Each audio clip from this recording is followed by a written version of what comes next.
In Management Matters, the mood of the federal contracting community. Over the past few months, we've been following a series of mergers and acquisitions, bid protests, and canceled RFQs. It's a market in flux. Joining me with the latest is Stan Soloway, former president and CEO of the Professional Services Council. He just launched a new consulting firm called Celero Strategies, LLC. Stan, let's start there. What is Celero? Who's on board? Well, we're going to get a lot of people on board, I hope. It's a new strategic consultancy that I launched primarily in the face of a lot of the changes and pressures that the market's been facing. You and I have talked about them many times. Right. And it just seemed like a great time to go out and do something a little bit different. I had a great 15-year run at PSC. It's a great organization.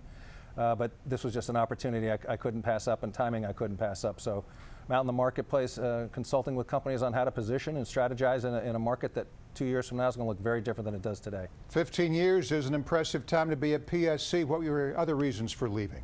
That was really, it had nothing to do with the 15 years. It had to do with, you get to a certain point, a certain amount of gray, and you say, if you're going to have another career, the time is what the time is. And I just decided about a year ago that it was time to explore a new career move. All right, let's talk market forces. This week, Jason Miller over at Federal News Radio wrote a great article about a canceled RFQ at the General Services Administration. He called it part of a growing frustration in the federal contracting community, government and industry alike. Where is that frustration coming from, Stan? Well, you know, we've talked a lot over the last several years about the uncertainty in the market and the lack of clarity in the market. And when you have an RFP or RFQ as large as the GSA contract was, that people have been working on and positioning for, both inside government and outside, a lot of investment behind it, summarily canceled, it causes natural frustration. And as Jason pointed out in his article, it's not the first time this has happened. I think we're in the early stages, or maybe the middle stages, of a lot of kind of recalibration on the government side. It's creating a amount of uncertainty amongst government side and, of course, in the industry as well, as to what projects and what programs are going to go forward, in what shape, who's going to actually do the buying. We've seen contracts that were formerly at the Department of Homeland Security now planned to be shifted over to GSA. We've seen other programs at OPM shifted to GSA. We've seen things canceled. So that uncertainty and that lack of clarity really is something that roils any market, and it's been very prevalent in the federal market. And when you see something like this, which is a fairly large contract, there's a lot of investment, a lot of time, a lot of energy and resources that have gone into planning for it. And over the past few years, we've also followed a concerted effort by GSA and the White House to leverage the federal government's substantial buying power. How has it impacted small and mid-sized contractors? Are they better off?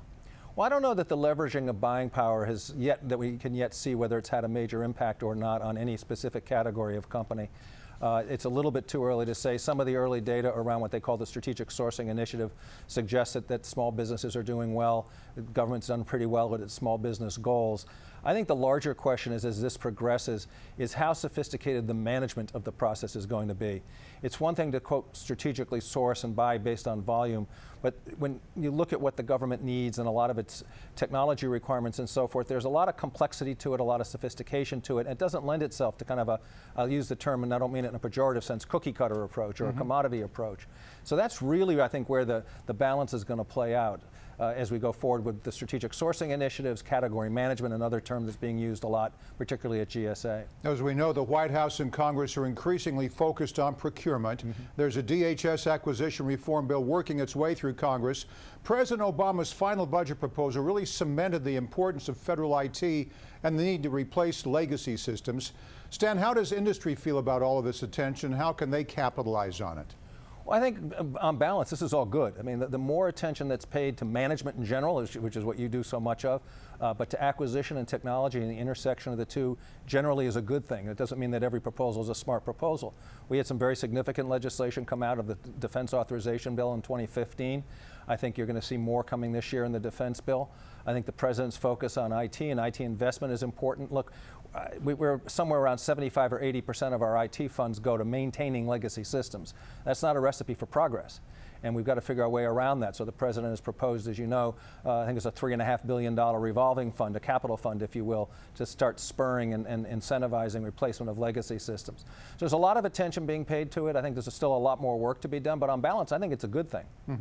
Stan Soloway, founder of Celero Strategies. Good luck with that, Stan. We'll see you next time. Thanks, Morris. Always a pleasure.